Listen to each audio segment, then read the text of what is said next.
Blue lock season 2 के last episode में हमने देखा था कि ब्लू लॉक की टीम जो होती है वो अब रेस्ट करने के लिए जा रही होती है, क्योंकि उनका फर्स्ट हाफ काफी ज्यादा बढ़िया गया था। और वहीं रास्ते में उनकी मदर भी दिखाई देती है, मतलब कि इसागी की मदर और फादर भी मैच देखने के लिए आए होते हैं। और साथ ही वहाँ पे पाचिरा की मदर की भी मुलाकात होती है इसागी की मदर के साथ। और इसके साथ हमें चिगरी की मदर और सिस्टर भी दिखाई जाती है, जो कि चिगरी का मैच देखने के लिए आई थी। और इसके बाद ईगो उन सभी को समझाने लगता है कि तुम्हारा फर्स्ट हाफ काफी ज्यादा बढ़िया गया था, और वो रिन और इसागी को थोड़ी बहुत टिप्स भी देता है। और साथ ही बोलता है कि इसी फॉर्मेशन के साथ हम अपना सेकंड हाफ भी कंटिन्यू करने वाले हैं। लेकिन जो जापान अंडर-20 की टीम होती है ना भाई, वो काफी ज्यादा नर्वस हो चुकी थी, क्योंकि उनको पता चल चुका था कि अगर वो ऐसा ही खेलते रहे तो वो अब हार जाएंगे। और इसके बाद तभी ओलिवर वहां पे बताता है कि अब उनको शीडो का इस्तेमाल करना ही होगा। और इसके बाद हमें रिन के पास्ट का भी सीन दिखाया जाता है कि आखिरकार रिन क्यों अपने भाई मतलब कि इतोशी शाह को नफरत करता है। मतलब कि स्टार्टिंग में इतोशी शाह के कारण ही रिन फुटबॉल खेलना स्टार्ट किया था, और वो उसी की तरह बेस्ट स्ट्राइकर बनना चाहता था। बट एक दिन अचानक से ही इतोशी शाह ने अपना गोल ही चेंज कर लिया, और उसको अब बेस्ट स्ट्राइकर नहीं बनना। इस कारण रिन जो था वो काफी ज्यादा उससे गुस्सा होने लगा। और तभी इतोशी शाह बोलता है कि मैं अपना गोल फिर से पहले की तरह कर लूंगा, मतलब कि बेस्ट स्ट्राइकर बनने वाला, बट तुझे मुझे हराना होगा। और इसके बाद उनका मैच स्टार्ट होता है। और अब आज के एपिसोड में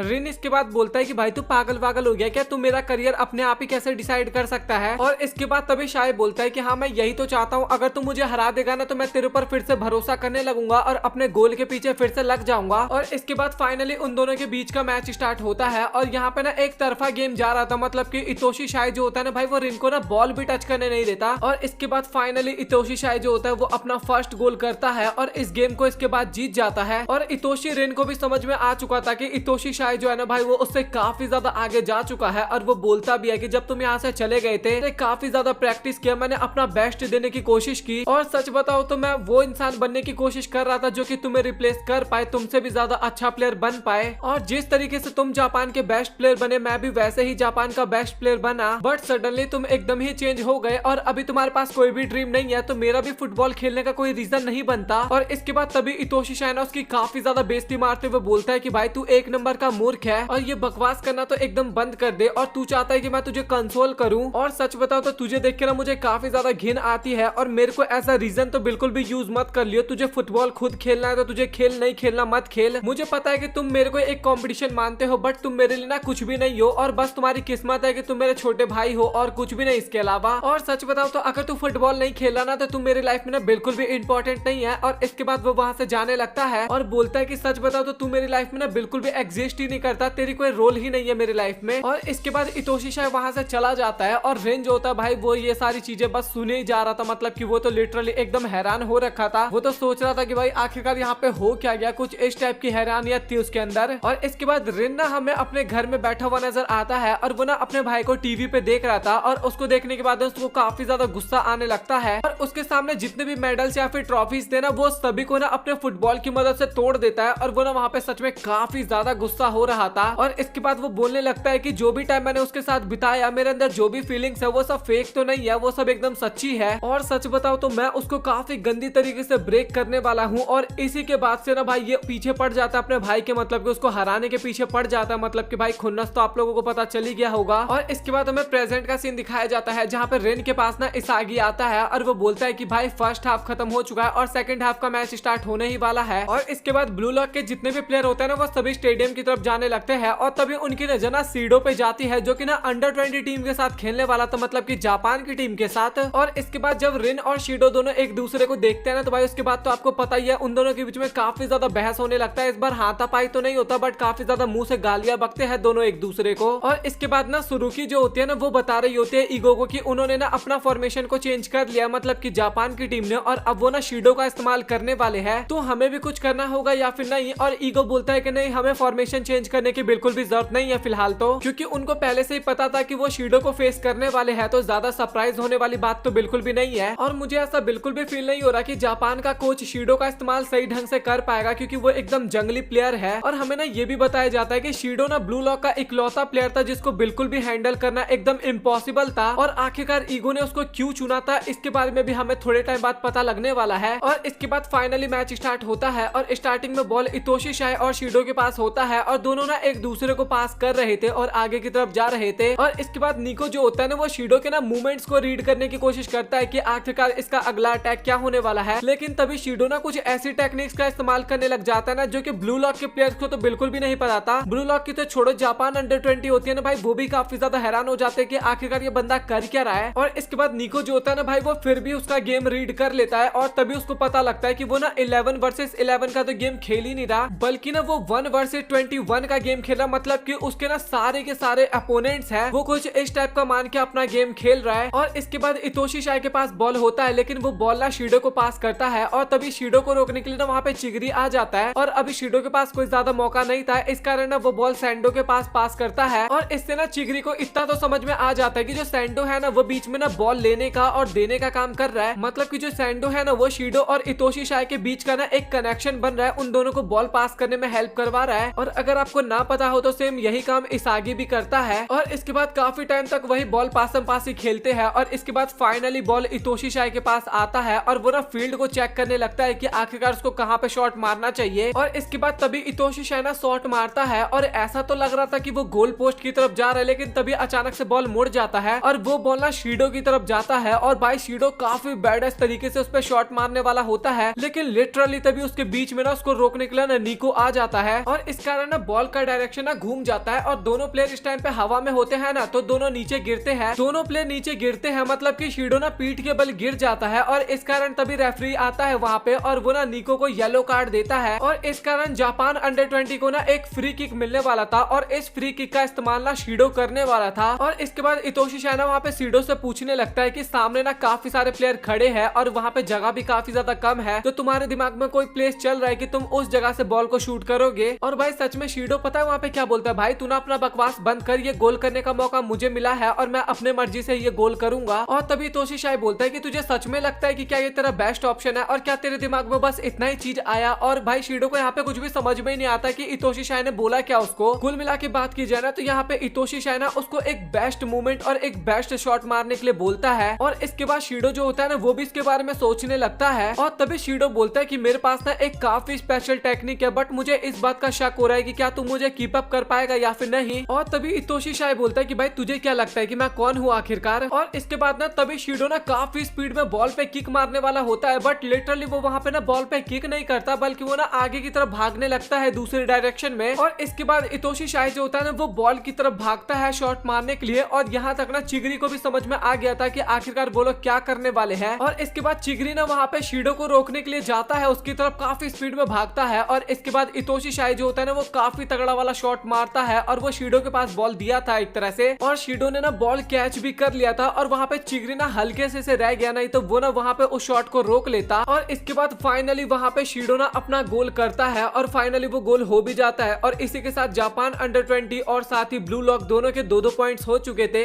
भाई इस टाइम पे ना शीडो कुछ अलग ही नशे कर रखा था, मतलब कि कुछ अलग ही हरकतें कर रहा होता है। और साथ ही ऑडियंस जो होती है ना वो भाई काफी ज्यादा चेयर करती है शीडो को। और इसके बाद इसागी जो होता है ना वो शीडो और इतोशी शाई के ना गोल के बारे में सोच रहा होता है, कोऑर्डिनेशन के बारे में मतलब की। और उसको इतना पता चल चुका था कि अगर वो ना उन दोनों को नहीं रोकेगा ना तो भाई उनके जीतने का चांस ना काफी ज्यादा कम हो जाएगा, मतलब कि हारने के बराबरी आ जाएंगे वो लोग। और इसके बाद तभी हमें निको और चिगरी दिखाए जाते हैं जो कि काफी ज्यादा थक भी चुके होते हैं और साथ ही उनको ना थोड़ी बहुत इंजरी भी आ गई थी, मतलब कि वो लोग अपना गेम ना अब ढंग से नहीं खेल पाते। और ईगो ना इस चीज को नोटिस कर लेता है और बोलता है कि अब प्लेयर चेंज मतलब कि सब्स्टिट्यूशन का टाइम आ चुका है। और इस टाइम पे बाकी जितने भी बंदे बैठे थे ना भाई सभी का हार्ट बीट काफी ज्यादा तेज हो जाता है कि अब कौन सिलेक्ट होने वाला है यहाँ पे। और इसके बाद ईगो बताने लगता है कि जो हमारा बैलेंस टीम था वो तो अब टूट चुका है और अब मुझे ऐसे प्लेयर की जरूरत है जो कि इस बैलेंस को बरकरार करके रखे। और वो नाम बताने वाला होता है प्लेयर का, लेकिन तभी सीन कट होता है और इसागी और चिगरी का सीन दिखाया जाता है, जहाँ पे इसागी ना चिगरी के पैर को पकड़ के बोल रहा होता है कि भाई तेरा पैर ठीक तो है ना। और चिगरी बोलता है कि हाँ पैर तो एकदम ठीक है, बट मुझे माफ करना है क्योंकि सेकंड हाफ अभी स्टार्ट ही हुआ था, बट मैं इससे आगे तुम्हारा साथ नहीं दे पाऊंगा। और वो मन में ना काफी ज्यादा रिग्रेट करने लगता है कि वो ना अपना पूरा टाइम ना बॉल को भागने के पीछे लगा दिया और उसको ना वहाँ पे रुक जाना चाहिए था। और इस टाइम पे ना उसको काफी ज्यादा बुरा लग रहा होता है, मतलब कि वो चाहता था कि और भी भागे, बट अब उसके बस की नहीं थी वो चीज। और इसके बाद फाइनली हमारे 2 सब्स्टिट्यूट प्लेयर आते हैं और एक तो होता है रियो और दूसरा प्लेयर होता है हियोरी। और यहाँ पे भाई इसागी की तो दोनों के साथ काफी अच्छी बनती है एक तरह से देखा जाए तो।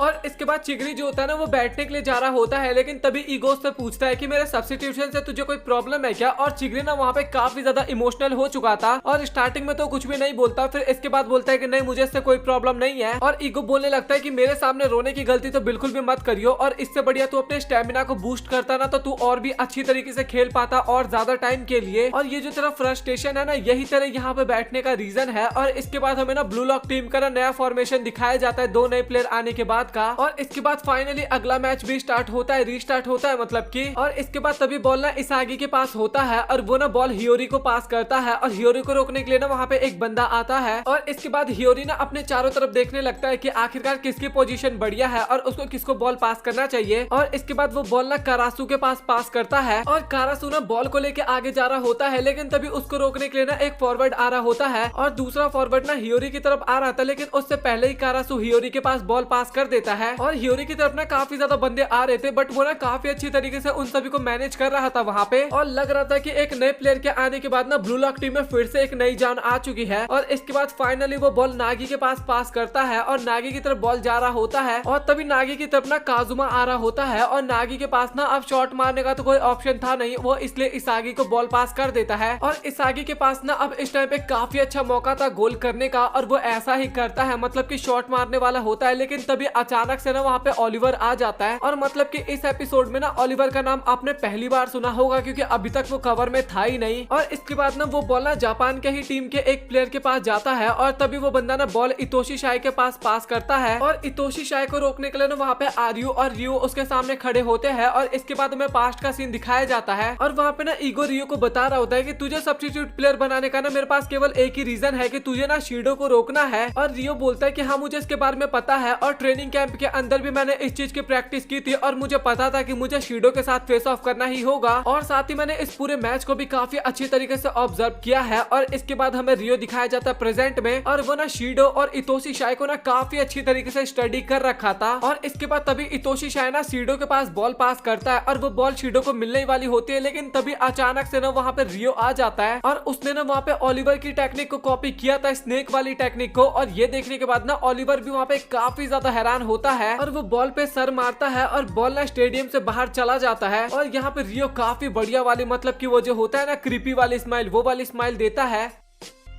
और इसके बाद क्या हुआ वो जानने के लिए तो आपको अगली वीडियो का वेट करना होगा और इस वीडियो को हम यहीं तक रखते हैं। तो आप लोग कमेंट सेक्शन में बताओ कि आपको ब्लू लॉक का आज का एपिसोड कैसा लगा और मैं अपना ओपिनियन बताऊं तो भाई अमेजिंग एपिसोड था। और फ्यूचर के एपिसोड में क्या होने वाला ये चीजें मुझे तो पता है बट आप लोग जानोगे ना तो आप भी काफी ज्यादा एक्साइटेड हो जाओगे क्योंकि फ्यूचर के एपिसोड ना और भी ज्यादा मजेदार होने वाले हैं। तो वो जानने के लिए तो आपको वेट करना होगा और वीडियो पसंद आए तो वीडियो को लाइक कर देना, चैनल को भी सब्सक्राइब कर देना। सो मिलता है आप लोगों से अगली वीडियो में, तब तक के लिए गुड बाय।